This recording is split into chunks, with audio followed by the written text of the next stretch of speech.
काथू। Last class में आप लोगों को क्या पढ़ाया गया था, जल्दी से कोई मुझे बताए। वो हज और उम्रे का मुफ्ती साहब। हज और उम्रे का क्या क्या बताया गया था, हज हज और उम्रे के बारे में जल्दी से बताओ। हज के बारे में आपने बताया था। अरे हज के बारे हज में करने का तरीका। हैं? हज का हज करने का तरीका बता दिया था पूरा। बता रहे थे फिर। अच्छा, देखो हज की जो है वो तीन किस्में हैं। हज की कितनी किस्में हैं? तीन किस्में, जैसे नमाजों की किस्में होती है ना। तीन। तीन किस्में। फर्ज नमाज होती है, सुन्नत होती है, फिर नफल नमाज होती है। इसी तरह से फर्ज में भी पांच नमाजें होती हैं। तो इसी तरह से हज की भी तीन किस्में होती हैं। एक को कहा जाता है, अभी आप लोग समझ लो। हज के मसले जो हैं सिर्फ आप माइंड में बिठा लो। जितनी चीजें माइंड में सेव हो जाएं उतनी कर लो। बाकी इतना टेंशन लेने की जरूरत नहीं है। जब आप हज करने जाओगी, उम्रा करने जाओगी, तो ये सारी चीजें ऑटोमेटिकली आपकी क्लियर होती चली जाएंगी। जब आप वो जगह देखोगी, वो चीजें प्रैक्टिकली करोगी, तो ये सारी चीजें आपकी क्लियर होती चली जाएंगी। तो हज की तीन किस्में हैं। एक हज इफराद, पहली किस्म को कहा जाता है हज इफराद। ठीक है। दूसरी किस्म है हज किरान। दूसरी किस्म को कहा जाता है हज किरान। और तीसरी किस्म है हज तमत्तो। हज तमत्तो, ठीक है। तो नंबर एक हज इफराद, नंबर दो हज किरान, नंबर तीन हज तमत्तो। तो ये तीन किस्में हैं हज की। ठीक है। देखो एहराम कब बांधा जाता है, चाहे आप उम्रा करने जा रही हो या हज करने जा रही हो, तो एहराम या तो लोग बाग अपने एयरपोर्ट से ही बांध के जाते हैं। आप में से कोई उम्रा करने गया है? किसी ने उम्रा किया है आप में से?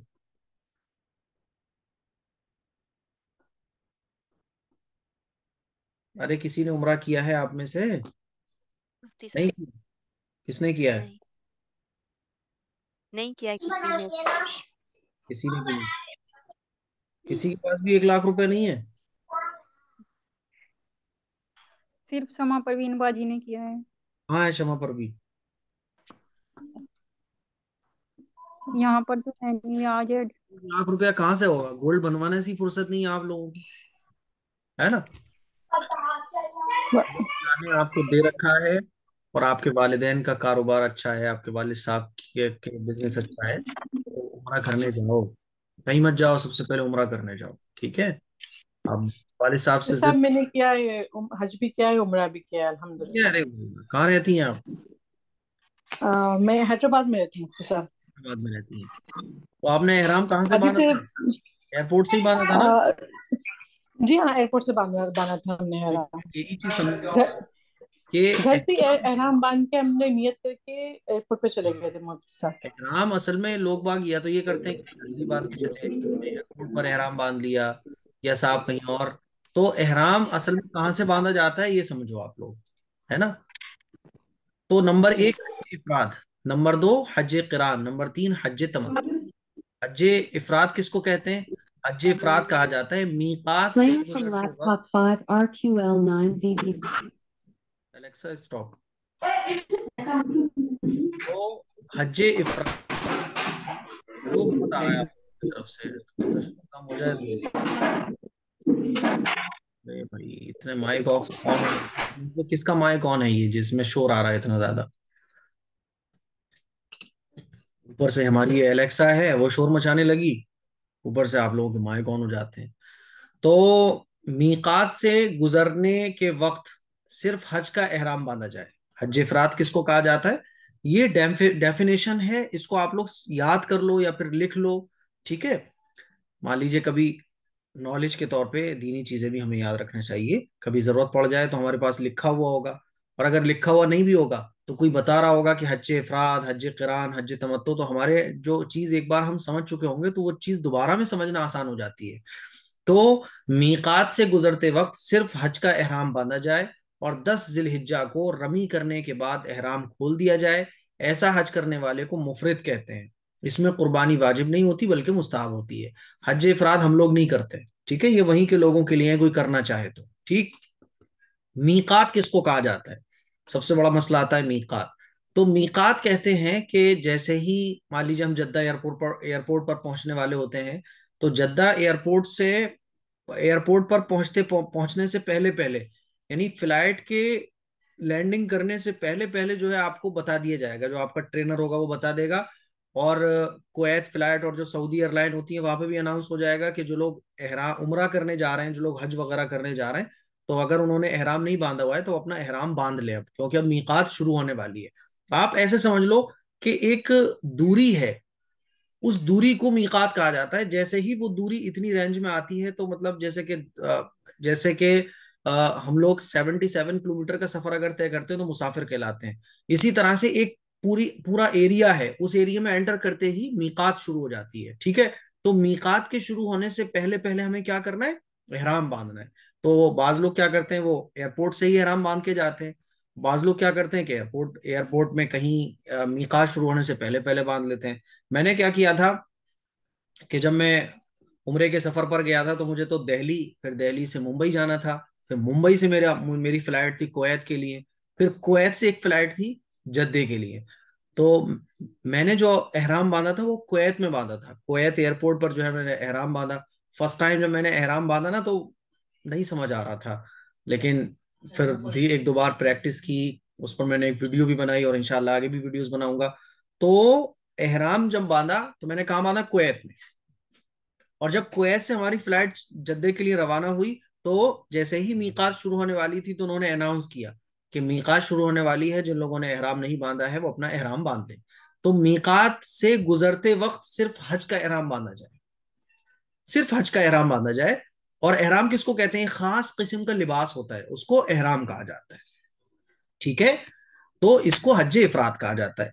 हज किरान किसको कहते हैं, मीकात से हज और उम्रा दोनों का एहराम इकट्ठा बांधा जाए, पहले उम्रे के अफआल अदा किए जाएं, पहले उम्रा अदा किया जाए, और हलक या कसर ना करवाया जाए। उम्रा कंप्लीट करने के बाद बाल कटवाते हैं ना, तो वो ना कटवाए जाए, बल्कि इसी एहराम में रहा जाए। फिर हज के दिनों में इसी एहराम के साथ हज के अरकान अदा किए जाएं। ठीक है, हज के अरकान क्या क्या है ऑलरेडी आप लोगों को बता दिया गया है। हज के हज जो है ना, उम्रा तो आप कभी भी पूरे साल में कर लो, लेकिन हज जो होता है वो खास दिन में होता है, 10 जिल्हिज्जा को। और उससे पहले कुछ चीजें होती हैं खास खास जगह पर करने की, जैसे कि मुजदलिफे में ठहरना, कुछ वाजिबात भी होते हैं। तो हज खास दिनों में होता है, और उम्रा आप पूरे साल में कभी भी कर सकते हो। तो मीकात से हज और उम्रे का एहराम इकट्ठा बांधा जाए, ठीक है, जैसे कि आमतौर पर हम लोग बांधते हैं। फिर पहले उम्रे के अफाल अदा किए जाएं, लेकिन हलक या कसर ना करवाया जाए, बल्कि इसी एहराम में रहा जाए। फिर हज के दिनों में इसी एहराम के साथ हज के अरकान भी अदा किए जाए, और 10 जिल्हिज्जा को रमी, कुर्बानी और हलक करने के बाद उम्रा और हज दोनों का एहराम खोल दिया जाए। और इसी को हज्जे क्या कहा जाता है, हज्जे किरान कहा जाता है, इस तरह से करने को, और यही अफजल है। और हम लोग ज्यादातर क्या करते हैं, हज्जे किरान करते हैं। ठीक है, ऐसे हज करने वाले को क्या कहा जाता है, कारिन कहा जाता है, और इसमें कुर्बानी करना वाजिब होती है। नहीं आएगा भी आप लोगों को समझ में, लेकिन जब आप लोग हज उम्रा करने जाओगे तब आपको समझ आएगा। मैंने उम्रे के सारे मसाइल पढ़े हुए थे, उम्रे करने का तरीका भी समझ रखा था, लेकिन जब मैं उम्रा करने गया ना, तो प्रैक्टिकली करने में अलग अलग चीज होती है भाई। एक चीज आप प्रैक्टिकल कर रहे हो, एक चीज को सिर्फ आपने पढ़ा है किताबों में। तो ये समझ लें कि पहला उम्रा तो मेरा यही समझने में निकल गया कि अच्छा, यहाँ ये चीज होनी है जो हमने कभी किताबों में पढ़ी थी, यहाँ ये चीज होनी है जो हमने उस किताब में पढ़ी थी। वो चीज प्रैक्टिकली जब करी, तो अब प्रैक्टिकल करने के बाद जब मैं दूसरा उम्रा करने जाऊंगा इंशाल्लाह जनवरी या फरवरी में, तब मुझे वो अच्छे से समझ आएगा, और उसको मैं बहुत अच्छे से कर लूंगा बमुकाबले पहले उम्रे के। पहला उम्रा तो यही समझने में निकल गया, अच्छा ये जो है हजरत इब्राहिम अलैहिस्सलाम, मकाम इब्राहिम है, अच्छा ये हजर अस्वद है, अच्छा ये वो है, ये चीजें समझने में निकल गया। मैंने जितने भी तवाफ किए तो मैं यही सोच रहा था, अच्छा ये जगह ये है जो हमने फुला किताब में पढ़ी थी। तो अब दूसरा उम्रा इंशाल्लाह मेरा बढ़िया होगा। और जिन लोगों को ट्रेनर मिलता ही नहीं है, तो उन लोगों का तो उम्रा हज पता ही नहीं चलता, बस वो लोगों को देख देख के जो जैसा कर रहा होता है वैसा करने लगते हैं। इसीलिए हज और उम्रा जब आप करने जाओ, तो अच्छे तरीके से उसको पढ़कर और उसको समझ के जाओ। तीसरी किस्म आती है हज तमत्तो। हज तमत्तो किसे कहते हैं, कि मीकात से उम्रे का एहराम बांधा जाए, और उम्रे के अफ़आल अदा करने के बाद एहराम खोल दिया जाए। फिर 8 जिलहिज्जा को हज का एहराम बांधा जाए और 10 जिलहिज्जा को रमी, कुर्बानी और हलक करने के बाद एहराम खोल दिया जाए। यानी हज तमत्तो में क्या होगा कि उम्रे का अलग एहराम बांधा जाएगा और हज का अलग एहराम बांधा जाएगा, ठीक है। लेकिन हज किरान में क्या होगा, हज किरान में हज और उम्रे का एहराम एक ही साथ बांधा जाता है, ठीक है। तो ये फर्क है, थोड़ा बहुत, ज्यादा कोई फर्क नहीं है, लेकिन एक्चुअल आपको तभी समझ आएगा जब आप उम्रा और हज करने जाओगे। हमारे लोगों को तो ये भी नहीं मालूम कि हज खास दिनों में होता है, उम्रा पूरे साल कभी भी कर सकते हैं। मैं उम्रा करके आया ना, तो कई लोगों ने मुझे कहा माशाल्लाह मुफ्ती साहब हज मुबारक हो, हज मुबारक हो। और अच्छे खासे मतलब मुसलमान जो मेरे कॉन्टेक्ट्स में है, मुफ्ती साहब हज मुबारक। मैंने कहा भाई हज नहीं था, वो उम्रा था। अरे अच्छा अच्छा, गलती हो गई, गलती हो गई। तो यही नहीं पता है हमें, आजकल तो बड़े अफसोस की बात है। तो अब हज करने का तरीका समझते हैं कि हज करने का तरीका क्या है। ये भी आपको थोड़ी सी बहुत हवा लग जाए, अल्लाह करे, लेकिन हवा लग जाए यही बहुत है। बाकी बाद में आपको जब करने जाओगे जब ही समझ आएगा। मैं बार बार आपको यही इसलिए बोल रहा हूँ क्योंकि हज और उम्रे के मसाइल जो है ना, वो थोड़े से मुश्किल होते हैं। मैंने तो एक इरादा भी किया था, मुझे बहुत पहले एक डॉक्टर साहब ने, जो FH मेडिकल कॉलेज है आगरा के पास, तो उन्होंने मुझे कहा था कि मुफ्ती साहब कुछ ऐसा आप तैयार कीजिए कि एक छोटी सी जगह में हज करने की सारी जगह बनाएं और लोगों को प्रैक्टिकली समझाने में फिर वो आसानी होती है। क्योंकि वो हज करने गए होंगे तो उन्होंने देखा था कि लोग अक्सर जो है ना हज में बड़ी बड़ी गलतियां कर रहे हैं। उनको तवाफ करने का तरीका नहीं पता, उनको सई करने का तरीका नहीं पता, और जो मोटी मोटी चीजें हैं वो तक नहीं पता है। अब आइए जानते हैं हज करने का तरीका क्या है। 8 जिलहिज्जा को हज करने की नियत करें। हज करने की नियत कब करनी है? 8 जिलहिज्जा को। और फजर की नमाज के बाद एहराम बांधें। फजर की नमाज के बाद एहराम बांधें। मुमकिन हो तो हरम शरीफ में आए, है ना, हरम शरीफ में आए। यहां आकर मुस्तहब ये है कि पहले तवाफ करें। हर हरम शरीफ में आकर मुस्तहब क्या है कि पहले तवाफ करें। उसके बाद एहराम के लिए 2 रकात नफल पढ़े। एहराम बांधने के बाद 2 रकात नमाज पढ़ना ये मसनून है, ठीक है। लेकिन अगर तवाफ ना कर सकें, क्योंकि तवाफ करना मुस्तहब है, एहराम आपने बांधा, 2 रकात नफल नफल नमाज पढ़ ली। फिर तवाफ ना कर सकें तो एहराम की नियत से 2 रकात नफल पढ़े, ठीक है। और अगर हरम शरीफ में आना मुमकिन ना हो तो अपनी रिहाइश गाह पर ही एहराम बांध लें। जोहर से पहले पहले मिना पहुंच जाए। हरम शरीफ में पहुंचना ये क्या है, एहराम बांधने के बाद हज का 8 जिलहिज्जा को मुस्तहब है। लेकिन मान लीजिए आपका होटल दूर है और आप हरम शरीफ नहीं आ सकती हैं, तो फिर जहां पे भी आप हैं वहां क्या कर रहे हैं, एहराम बांधने के बाद आपको जोहर से पहले पहले कहाँ पहुंचना है, मिना में पहुंचना है। मिना एक जगह है, मिना, अरफात, मुजदलफा। मेरी वीडियोस अगर आप उम्रे की देखोगी ना तो उसमें आपको मिना, मुजदलफा, अरफात ये सारी जगह आपको नजर आएंगी। रमी जमरात कहाँ है और रमी कहाँ करनी है, सारी चीजें आपको पता चलेंगी। तो जोहर से पहले पहले कहाँ पहुंचना है, मिना में पहुंचना है। मिना एक जगह है। मिना में 5 नमाजें पढ़नी है। मिना में पहुंचकर 5 नमाजें पढ़नी है। 8 जिलहिज्जा की जोहर से लेके 9 जिलहिज्जा की फजर तक। 8 जिलहिज्जा को जोहर की नमाज से पहले हम मिना पहुंचेंगे। मिना पहुंचने के बाद जोहर की नमाज पढ़ेंगे और 9 जिलहिज्जा की फजर तक हम 5 नमाजें पढ़ लेंगे। 9 जिलहिज्जा को सूरज के तुलू होने के बाद मिना से कहाँ जाएंगे, अराफात जाएंगे। मिना भी एक जगह का नाम है और अराफात भी एक जगह का नाम है। कोशिश ये करनी है कि जवाल से पहले पहले अराफात पहुंचे, ठीक है। अब अरफे अराफात में क्या करना है, अराफात में जो जगह का नाम है वहां जाके हमें रुकना है। वकूफ अरफा का जो वक्त है, यानी अराफात में ठहरने का जो वक्त है, वो जवाल के बाद शुरू हो जाता है। इसलिए बेहतर यह है कि जवाल से पहले पहले पहुंच जाए। इसीलिए जवाल के बाद वकूफ अरफा शुरू करें। अल्लाह ताला की तरफ मुतवज्जे रहें। उस मैदान में कुछ नहीं करना, वहां रुकना है बस। 4-6 जगह हैं, बस इन्हीं में कुछ चीजें करने का नाम हज है। तो 9 जिलहिज्जा को पहुंचेंगे, फिर अल्लाह ताला की तरफ मुतवज्जे हो जाएं। शाम तक तलबिया, लब्बैक अल्लाहुम्मा लब्बैक ला शरीका लक लब्बैक, है ना, इस्तिगफार पढ़ें, चौथा कलमा पढ़ें और दुआएं अल्लाह से खूब गिड़गिड़ा कर मांगते रहें, है ना। वकूफ खड़े होकर करना मुस्तहब है और बैठकर करना जायज है ना। अरफात में वकूफ खड़े हो जाएं दुआ वगैरह के लिए, और बैठकर बैठकर ये भी जायज है, ठीक है। अब क्या करना है, मैदान अरफात में जोहर की और असर की नमाज पढ़नी होती है। मैदान अरफात में जोहर की नमाज पढ़नी होती है और असर की नमाज पढ़नी होती है। इसीलिए जोहर के वक्त में जोहर की नमाज और असर के वक्त में असर की नमाज अपने खेमों में ही अदा करें। अरफात के मैदान में हाजियों के लिए खेमे लगे होते हैं, तो उन खेमों में आपको अपनी नमाज अदा करनी है, ठीक है। अब जैसे ही सूरज गुरूब होगा, तो सूरज के गुरूब होने के बाद अरफात से मुजदलिफे को रवानगी के दौरान तलबिया पढ़ते जाएं। अब सूरज गुरूब होने के बाद क्या करना है, असर के वक्त में असर की नमाज पढ़ ली और मगरिब नमाज पढ़ ली अपने खेमों में ही। फिर सूरज के गुरूब होने के बाद कहाँ जाना है? अरफात से मुजदलिफे में जाना है। मुजदलिफा ये भी एक जगह का नाम है। तो मुजदलिफे की तरफ हम रवानगी करेंगे, और रवानगी के दरमियान भी क्या पढ़ेंगे? तलबिया खूब पढ़ेंगे, लब्बैक अल्लाहुम्मा लब्बैक ला शरीक लक लब्बैक, है ना। मुजदलिफा पहुंचकर मगरिब की नमाज और इशा की नमाज के वक्त में, मगरिब की जो नमाज है वो इशा की नमाज के वक्त में मिलाकर पढ़ी जाएगी। मगरिब की नमाज नहीं पढ़ी जाएगी। हज करने जाओगे, आप कहोगे अरे मगरिब की नमाज का टाइम हो रहा है, तो दो नमाजें एक साथ पढ़ी जाती हैं। मुजदल अरफात मिना से हमें पहले, सबसे पहले मिना पहुंचे हम, मिना में 5 नमाजें पढ़ी, फिर अरफात में 2 नमाजें पढ़ी। फिर अरफात में हम क्या करेंगे? सूरज गुरूब होने के बाद मिना से अरफात से कहाँ पहुंचेंगे? मुजदलिफा पहुंचेंगे, और मुजदलिफा पहुंचने के बाद मगरिब की नमाज इशा की नमाज के टाइम दोनों को साथ पढ़ना है, ठीक है। अब 10 जिलहिज्जा को क्या करना है? 10 जिलहिज्जा को फजर की नमाज मुजदलिफे में अदा करें। 10 जिलहिज्जा को फजर की नमाज मुजदलिफे में अदा करना है। नमाज के बाद किबला रुख खड़े होकर तस्बीहात फातिमी, ला इलाहा इल्लल्लाह, और चौथा कलिमा पढ़ना है। चौथा कलिमा ला इलाहा इल्लल्लाह वहदहु ला शरीक लह, है ना। तलबिया खूब पढ़नी है।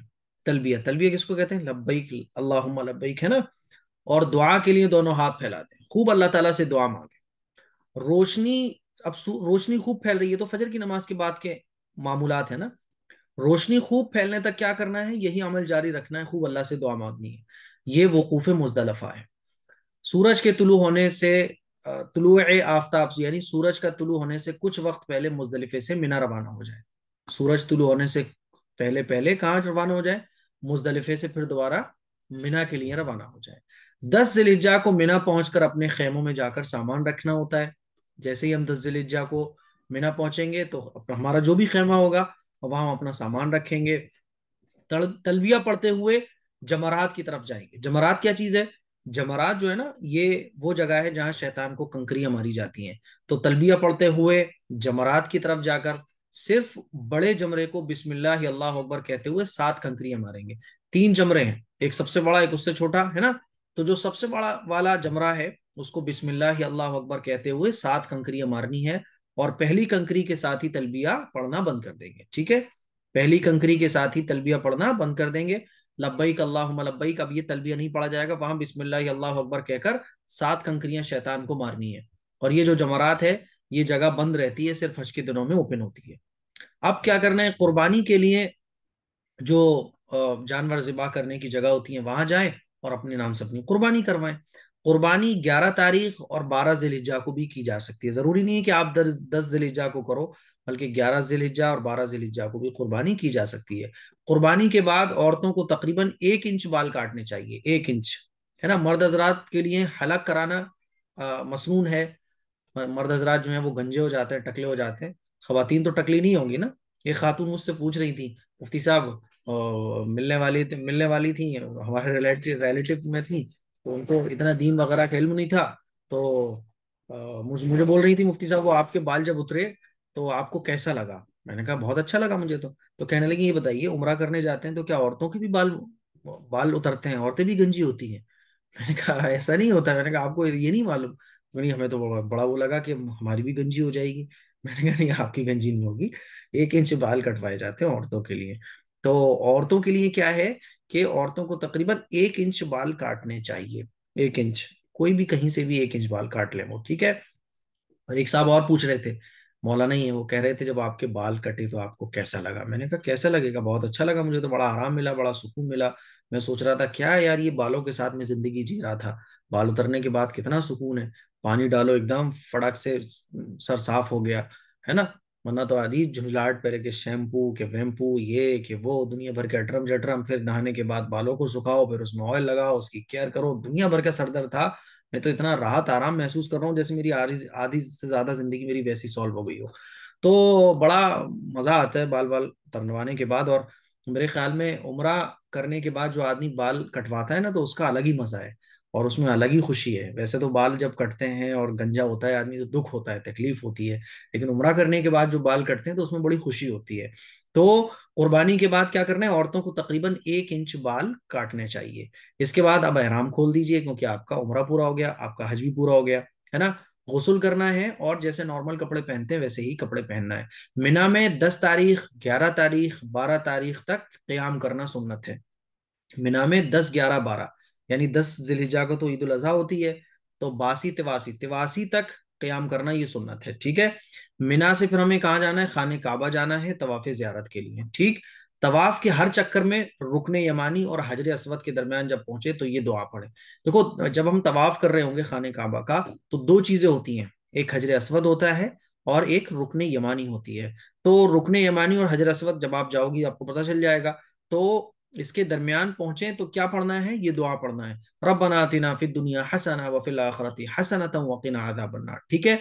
तवाफ मुकम्मल कर लिया। तवाफ मुकम्मल करने के बाद मकाम इब्राहिम के करीब मस्जिद हराम में जगह, जहां भी जगह मिले, 2 रकात नमाज वाजिब तवाफ अदा करें। 2 रकात नमाज पढ़नी है।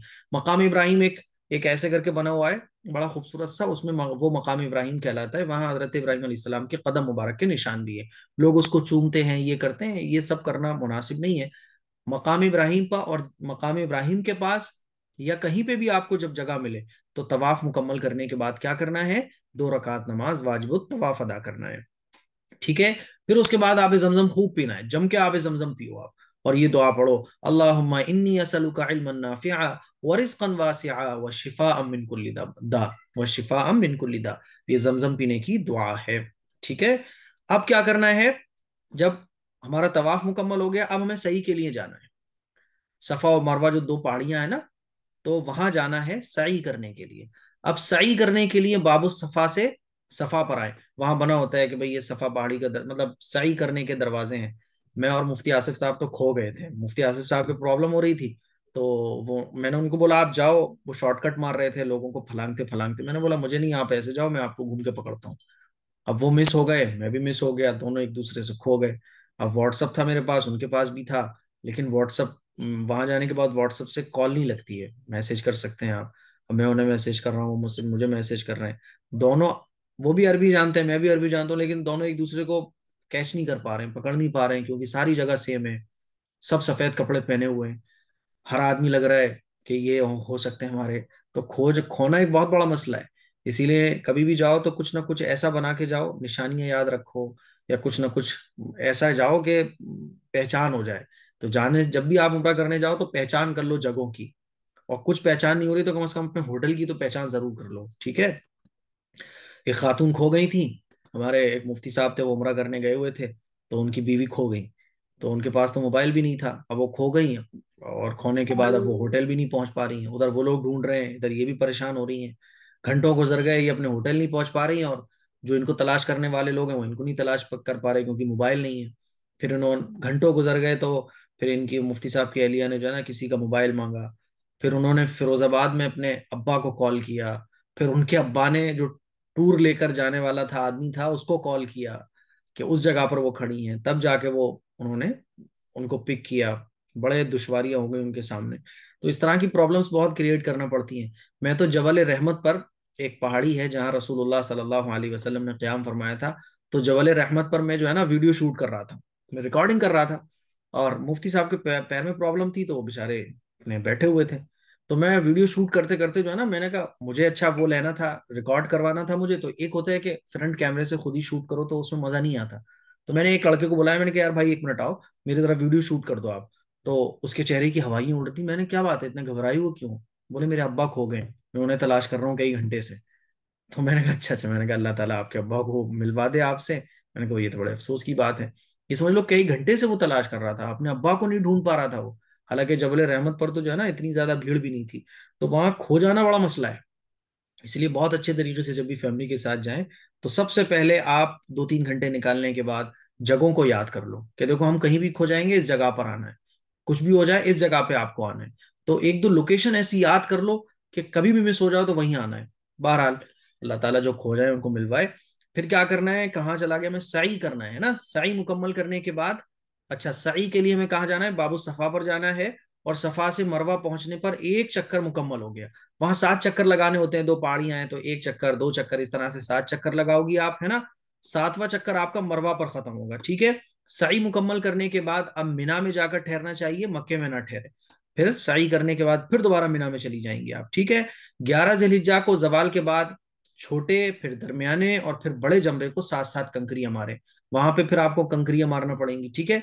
तो 3 जमरात मैंने बताए थे, एक सबसे बड़ा, एक छोटा, एक उससे छोटा। तो 11 जिलहिज्जा को जवाल के बाद सबसे छोटे जमरे को कंकरी मारनी है 7, फिर दरमियाने को, फिर बड़े जमरे को 7 कंकरियां मारनी है, ठीक है।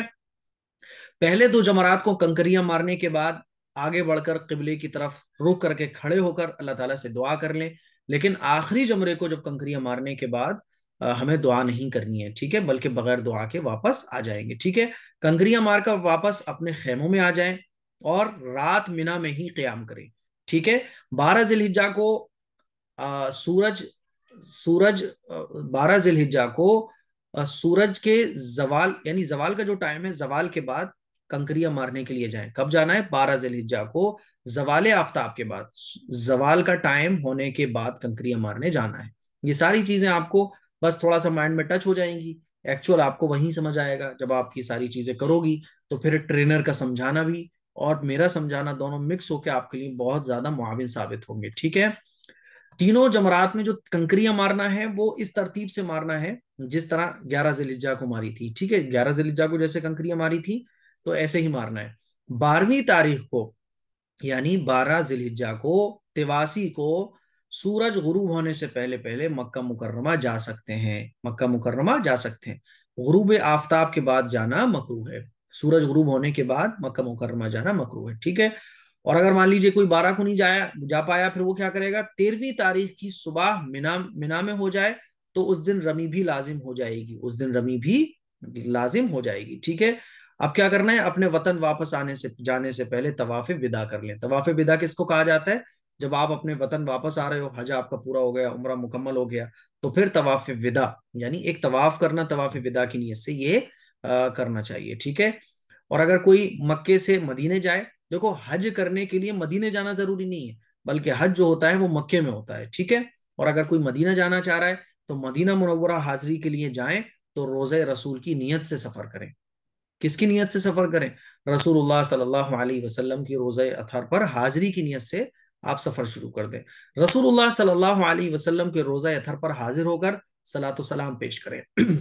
सलातो सलाम पेश करने का तरीका यही है, अस्सलामु अलैका अय्युहन नबी व रहमतुल्लाहि व बरकातुहू, अस्सलातु वस्सलामु अलैका या रसूल अल्लाह। इस तरह से भी आप पेश कर सकते हैं, ठीक है। अरबी में याद नहीं है तो आप उर्दू में भी कह सकती हो, या रसूल अल्लाह, हम जैसे गुनहगारों की तरफ से आप सलातो सलाम पेश फरमाएं, सलातो सलाम का नजराना कबूल फरमाएं, ठीक है।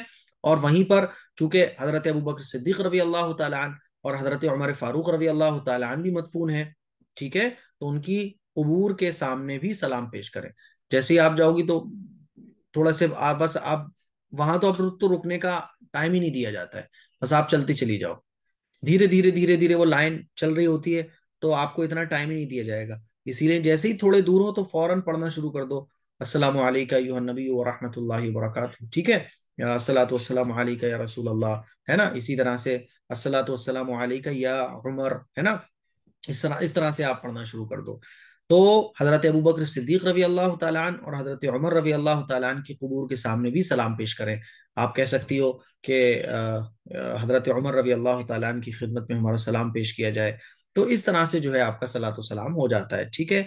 हज और उम्रा करने के जो तफसीली मसाइल हैं वो इंशाल्लाह कभी अगर समझ नहीं आएंगे तो मैं आपको अलग से इंशाल्लाह कभी क्लास लेके और अच्छे डिटेल से समझा दूंगा।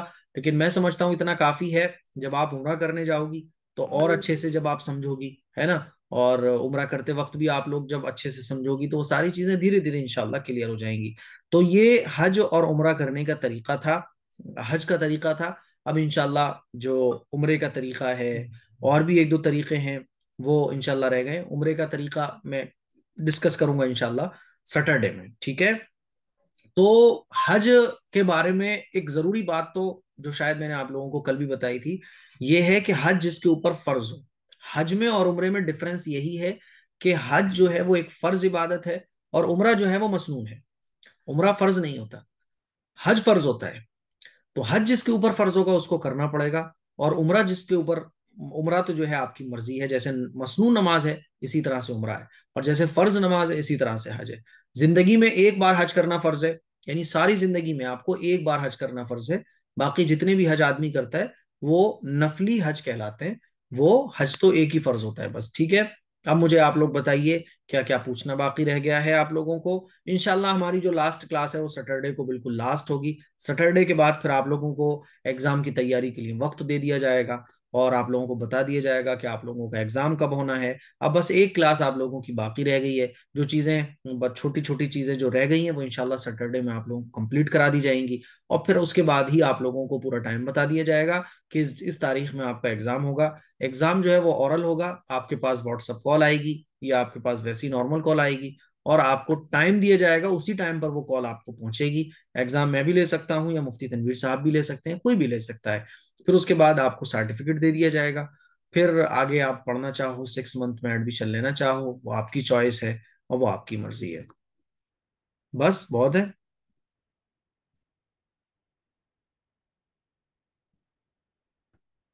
खामोश हो गया हूं मैं, नेटवर्क खराब नहीं हुआ है। अब आप लोग पूछ लो जो पूछना है। आप लोग सोचो कहीं नेटवर्क खराब हो गए शायद मुफ्ती साहब के। अस्सलाम वालेकुम मुफ्ती साहब। वालेकुम सलाम।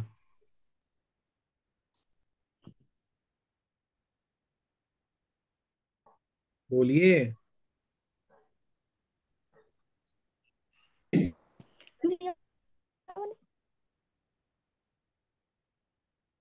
बोलिए, आवाज आ रही है।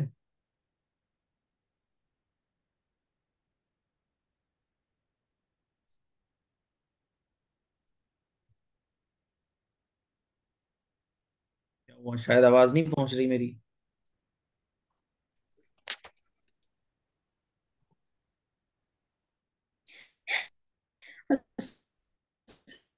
अस्सलाम वालेकुम। अच्छा, जी हाँ, मुझे ये पूछना है, हमारा जो एग्जाम होगा मतलब वो हमारे पूरे कोर्स में से ही होगा? ये भी कोई पूछने वाली बात है। जो पढ़ाया जाता है उसी में से एग्जाम होता है, जो नहीं पढ़ाया जाता उसमें से एग्जाम क्यों होने लगा। ऐसा हिंट चाह रही थी कि मतलब आप ये थोड़ा से बता दो, हदीस वगैरह ही आएंगी और ये सब तो बता ही सब देंगे जो तो फिर आपने एग्जाम, पढ़ाया है। बता ही देंगे तो फिर एग्जाम कहाँ रह जाएगा। ये सही है। जी वो तो है। तो फिर जी जी, ठीक है, कर लेंगे हम। अस्सलाम वालेकुम मुफ्ती साहब। वालेकुम सलाम। मुझे ये पूछना है, हज के टाइम पे जो आपको तवाफ करके जो 7 फेरे है, तो फिर उसमें अलग अलग तस्वीर पढ़ते क्या? जी,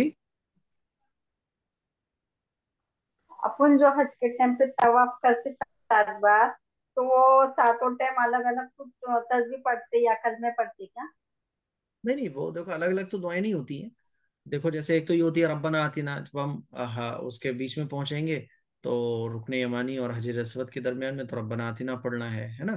तो दुआएं तो आपको किताब में मिल जाएंगी, लेकिन अगर मान लीजिए बाई चांस दुआ याद नहीं है तो रब्बना आतिना आप पढ़ सकती हो। ऐसा नहीं है कि तवाफ नहीं होगा आपका। दुआएं पढ़ना मसनून है।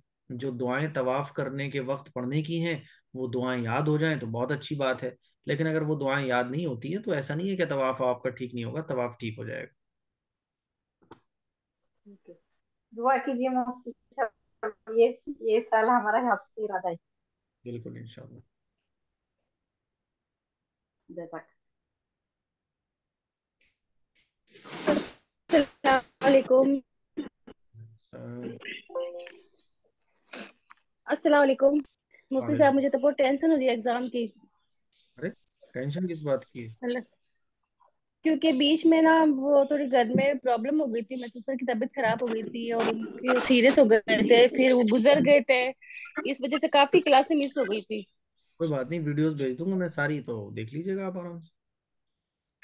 टाइम हाँ, बहुत वीडियो तो लगेगा। मैंने देखी भी तैयारी है। करने में बहुत टाइम मिलेगा, 1 1.5 महीना मिलेगा आप तो लोग को, टेंशन मत लो। हाँ, जी जी